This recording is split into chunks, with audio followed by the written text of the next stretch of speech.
نوید بله چی؟ این مال کیه؟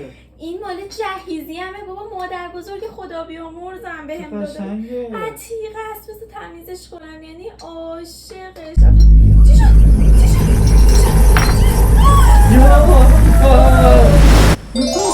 صبرم. تو دیگه کی هستی؟ من قول چراغ جادو هستم. هر خواسته ای داشته باشی برایت برآورده می سازم. واقعا؟ بله، ولی برای شما نه. برای همسرتان چرا؟ من با ایوه، خانم ها چه میانه خوبه خوبی باشی. ندارم. همسرم منو چند هزار سال پیش درون این قوری کرده بود.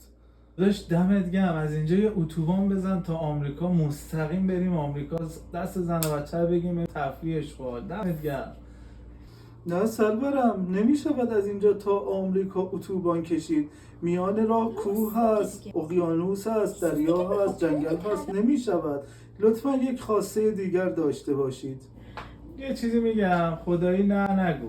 یه قدرتی بده ما آقایون خانوما رو بشناسیم. دمت گرم. سرورم، اتوبانی که میخواستید 2 بانده باشد یا 4 بانده؟